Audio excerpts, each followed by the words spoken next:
Harvey Levin, welcome back to The Issue Is. So good to see you and great to be here. Great seeing you and welcome. Congratulations on the documentary. I loved it. This idea of getting Sylvester Stallone and Arnold Schwarzenegger in the same room at the same time. Where did this idea come from? What's the backstory here? You know, it's funny. In a way, the backstory goes back to 1976. When I graduated from law school, I spent a year in Miami, and then I came back here to practice law. And I worked out at a gym in Hollywood. And there was this dude at the gym that I would say hi to now and then. And we talked a little bit, and I talked to him on a Friday. On Monday, he was the biggest star in the world. It was Sylvester Stallone. Okay. And Rocky had come out over the weekend. And I had no idea about this. Wow. So it's always been really impactful for me just to have watched that. And I was practicing law. I wasn't doing this. Yeah. And so I always thought about his rise. And then Arnold is Arnold. I mean, my God, I following him as the governor and the movie star and everything else he's done. And then we end up at the same gym as well. And I was just thinking, wow, to put these two together, given their history and this bitter rivalry that turned into this amazing friendship, I just felt like this would be a great opportunity. How did you pull this off? It took a while. It took a while. But they were receptive. I mean, they really hadn't sat down this way and talked about all the things they were doing to each other, during the competitive years, and then also just how they came together and became such great friends. So I think they were interested in doing it. They didn't know exactly how it was going to come out, and frankly, if you watched it, Elex, and there were a lot of moments where one didn't know that the other had done certain things to them. Right. I mean, I think what was obviously entertaining was watching them talk about their rivalry and going back and forth and ribbing each other. But what I thought was the most captivating was how emotional both of them got when discussing their own backgrounds and especially discussing their childhoods. Did you notice how different they are and how differently they processed that and other things? That when you listen to Sly, there is a sadness that comes into, recounting his childhood. And he talks about the sadness and how it affected him, and he's never been able to shed it. Arnold is a very different guy. Arnold is the kind of guy that just moves forward, and he doesn't let that kind of drag him down. Now that doesn't mean that maybe Arnold isn't processing it the way Sly is, because I think they do process differently, but they're such different people. And that really struck me. And it was interesting and even different the way that they process reviews. It seemed like that. Sly really was hurt by that, and Arnold, can joke about it. Arnold loved it. I mean, Arnold said, what was it that the horse in the movie had better facial expressions than him? And he just laughed and he said, I don't care. And Sly was just, oh my God, this is just, it's terrible. What was the biggest surprise for you of actually getting the two of them together? That they were so deferential to each other. And, they're both such huge stars and icons that, in my business, I see a lot of people who are really self-involved and that they process things about them. These guys process things about each other. And they were really conscious of the achievements of the other, complimentary of those achievements. So even people that big, that successful, it really struck me how, at a point I was asking Arnold about Sly and some, complimentary things. And then I asked Sly, and Arnold said, I'm not done yet. And he wanted to keep going, and he did. Yeah. And that's really what struck me, that they really respect and like each other. And it was clear that you respect and like both of them, and had this emotional moment yourself talking about how seeing them take big risks encouraged you to take big risks. It's really true. You didn't explain which big risks those are. What are some of those risks that you did in your life after seeing them? Well, TMZ. I mean, honestly, everybody, there was only one person who thought this was a good idea. That was Ryan Seacrest. Ryan may regret that now. But everybody told me this is crazy. Why would you do? Because we started as an online, we started online. Right. And everybody said, God, you're a TV guy. Why would you do that? And I took a chance. And honestly, when, I knew about Sly's story, that, he was willing to give up Rocky if it wasn't done on his terms. I knew Arnold's story, that, he could have had a comfortable life in Austria, and he'd take $20 in a backpack and came to the United States, and he would just move forward. That's inspiring. Mm-hmm. It's really inspiring. Yeah, and you look around here and everything that's built here, and you get now 18 million page views a month from different people, unique users. I mean, that's crazy if you really think about it. No, I mean, we're doing well, but what I've learned, and partly from them, is that you have to accept failure in order to succeed. And that, if you're so cautious and fearful and you never make a bold move, you won't fail, but you won't succeed either. And I think the two of them, and I love, Arnold in his book Be Useful. He talks about this, that he never had a plan B. Mm-hmm. That that you have a plan B, you doubt yourself. And I think there's some truth in that. And just watching the two of them, how they succeeded largely on their terms, it's really inspiring. It is really inspiring. Something else, when you were talking about the childhood trauma, you mentioned that you had your own tough childhood. What were you referring to? Oh God, you want to open that door, huh? I mean, my parents really struggled, and they, they owned a liquor store, and they were gone the store opened at 7 in the morning and they closed at 2 in the morning. So they were gone a lot. And in terms of discipline, it was old school. And, and it was just a different time. And, they did to me what was done to them, and they didn't know any better. And so, that part, it's funny, it wasn't rough at the time, it's rough looking back. Because you have no frame of reference when you're in it.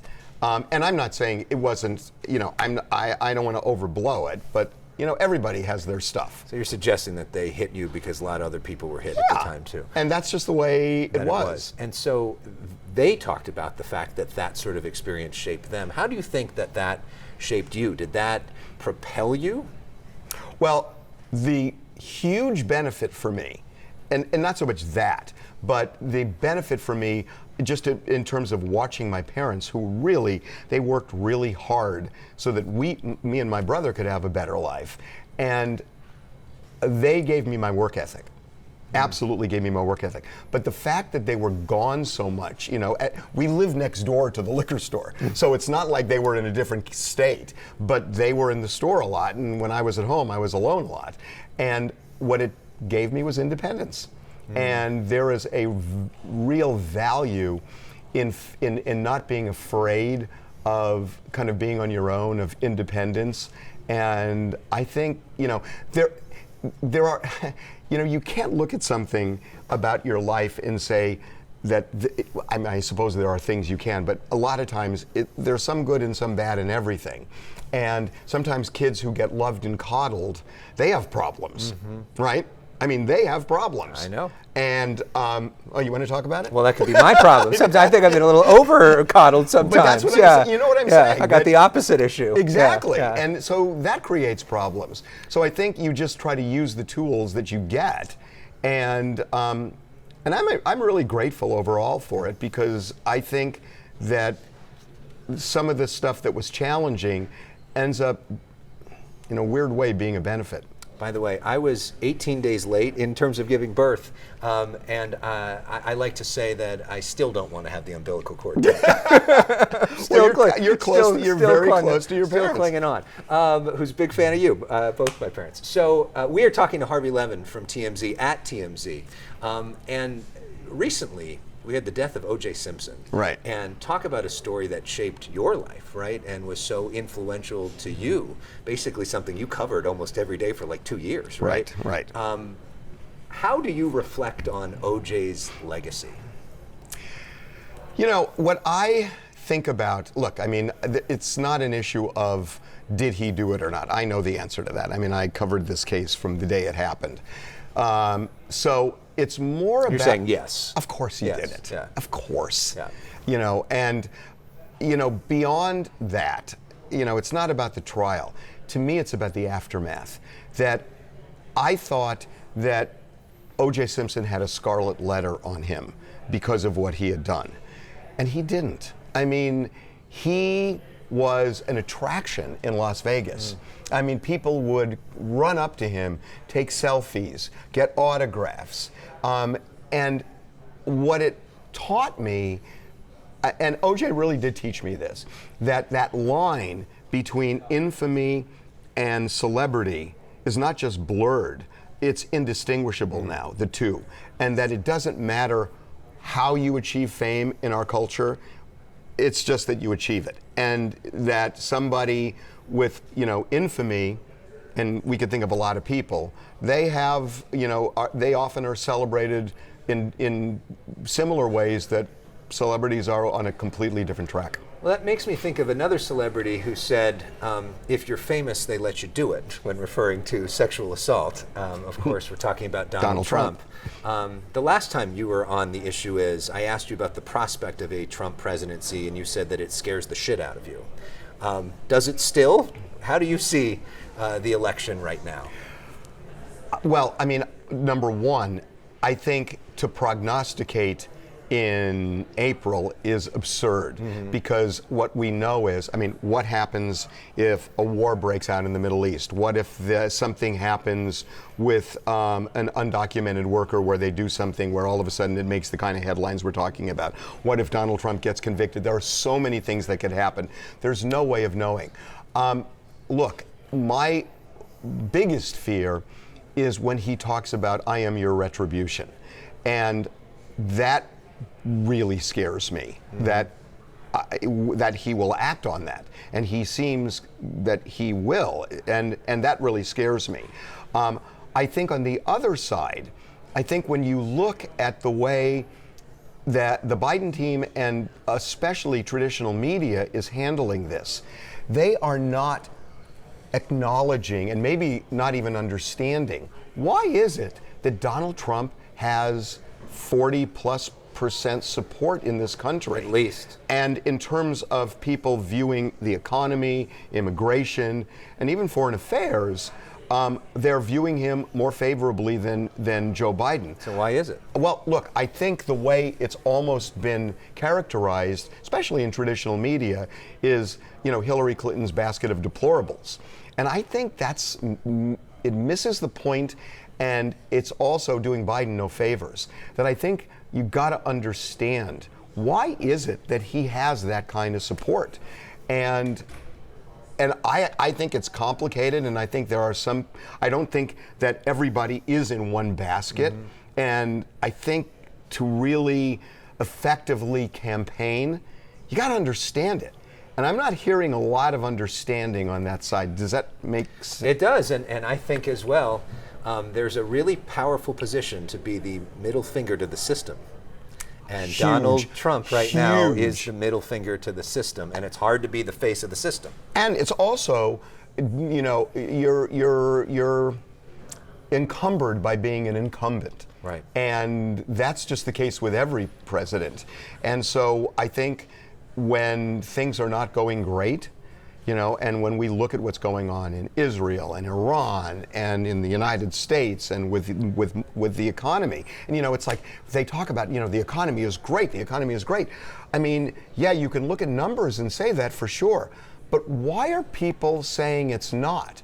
And that's what we're not hearing from the campaign. It's not. It doesn't feel like that's being addressed. Why is it that people aren't feeling those numbers? Because clearly they're not. Do you think the trial helps Trump? That's such a complicated thing. I think if he gets convicted, there will be people who will say, we don't want a criminal in the White House. And especially if he's jailed or imprisoned. On the other hand, it's exactly what you said, the middle finger. I think, why Merrick Garland waited this long and why January 6th wasn't tried 2 years ago is beyond me. And to make the first case, the Stormy Daniels case, which is a campaign, look, it's a campaign violation. And it's, you could say it's a low-level felony and all that stuff, but look, it is a campaign violation. And we have seen misdeeds all over the place in politics. If this is the only one that comes up, I think that middle finger you're talking about, for some, is going to surface again, and that helps Trump. Trump, of course, had a relationship with Kanye West, which got attention. This week, Kanye West back in the news. You guys doing some exclusive reporting on that. What do we know about him apparently punching somebody in the face? Well, what he says, and some witnesses seem to support, is that there was some guy at the Chateau Marmont, a fancy hotel in the Sunset Strip, who was apparently really drunk and allegedly started grabbing his wife, Bianca. And even, Kanye says, went up her dress. And so he punched him in the face. And the guy apparently filed a police report. If what Kanye is saying is true, there's no way they're going to prosecute him for that. And, there is such a thing as self-defense in defense of another. And if somebody is being assaulted that way, I think it's case closed. Presumably at the Chateau Marmont, there's security cameras. Do we know if there are and if this was all captured on video? The police came the next day, the next afternoon. And that's the only reason I think they went, because this is outside and there are cameras all over the place there. So I think the police were probably searching for that. Okay. As we talk to Harvey Levin here on The Issue Is, with all of our guests, we play this game called Personal Issues, which I don't think we've ever done with you. I thought we just did that. You just asked me. This is the more fun personal issues. Okay. We're not doing therapy now. Okay, good. Okay, that was earlier, right, when we did the drama. Got it. Now we're talking about your cultural favorites. This is like a 30-second first thing that comes to mind. Is this going to be hard? To get to know about you. I don't think it's hard. Okay. So you ready? Here we go. Okay. What is your favorite TV show? Right now, Bill Maher.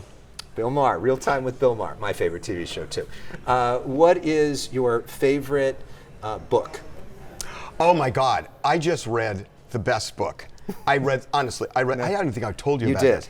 Kara Swisher. Kara Swisher's Burn Book. It is one of the best books I've read in years. It's fabulous. And even if you're not like a techie and you're not interested in that, just to hear the stories about her interactions with Bill Gates and Elon Musk and everybody else, but also her life is just so. I loved this book. Favorite band or musical artist? Well, my favorite band, come on, it's the Beatles. The Beatles. Okay. I mean, come on. I mean, you just. It bothers me now that people are saying Taylor Swift is bigger than the Beatles. She isn't. She is the biggest artist alive today, and maybe number 2, but not like the Beatles. I would say Michael Jackson was bigger, but that could be a whole other. Bigger than the Beatles? No, Michael Jackson was bigger than Taylor Swift. I think it's neck and neck. Beatles, close. Yeah, close. I think it's neck and neck. Favorite, what else? Favorite sports team? Favorite sports team?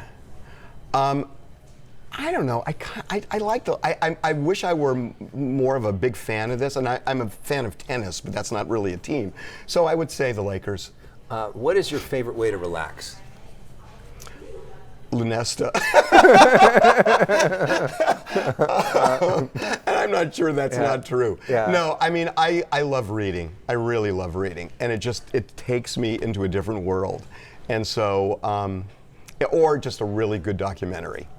What's your favorite documentary of all time? Oh my God, that's a tough one. God, I mean, there are so many. I mean, I get like so wrapped up in them, and then I move on to the. It's sort of like a bathtub where you pull the plug, and then you look at the next thing. I did love Get Back. I loved the Beatles documentary. I thought that was. I mean, I've read a lot of Beatles. Which is now streaming on Disney Plus. If people want to check it out. It's really interesting, just because I've read so many books on the Beatles, and it gave me a different perspective of it. And I'm not sure whether it's real or not. I'm not sure whether they were performing and they really didn't get along like they showed that they did, but it fascinated me. And last question, who is your role model? Gosh. You know who my role model was? And one of the things we lack in this country are heroes. My hero and my role model was Robert Kennedy. Why is that? I worked on his campaign when I was in high school. I was the head of students for Kennedy here. And I was at the Ambassador that night. The night that he was killed, you were there. I was there. And there was a compassion about him and a commitment that he didn't need to have. That he was a wealthy, powerful guy in a powerful family, and he was accomplished already. He was Attorney General, he was a senator, he didn't have to run. His brother had been assassinated, he didn't have to take that risk, but he connected with people in a way that I have not seen since, and that was a long, long time ago. That was 1968. And the way he connected with the black community, with just generally, I mean, I remember when he announced Martin Luther King had died to the crowd, and it was so moving and real. He's my hero. What was it like being in the Ambassador that night? Just horrible. It was horrible. It was really hard. It's hard to talk about because it was so thrilling. I remember I was in the elevator with Ethel, two of her kids, and Rosie Greer, who helped subdue Sirhan Sirhan an hour before this happened. And, just to feel the success and the victory and the possibility that he would end up being the nominee, and then all of a sudden, a minute later, to find out he is dying in the kitchen was just shocking. Can't believe that. Well, I just can't thank you enough for all of your kindness towards me and towards our show, and for being a real inspiration and role model for me to take risks and to think about things in a different way. So thank you for that. That means a lot. Congrats on the documentaries. They're so good. Seems like you're doing one every other day. I don't know how you're pulling that off. Yeah, we're working on one right now. By the way, it's on Tuesday night at 8 o'clock on Fox. On Fox. Harvey Levin, thank you so much. Love you, brother. Alex, thank you so much. Thank you. Really appreciate it.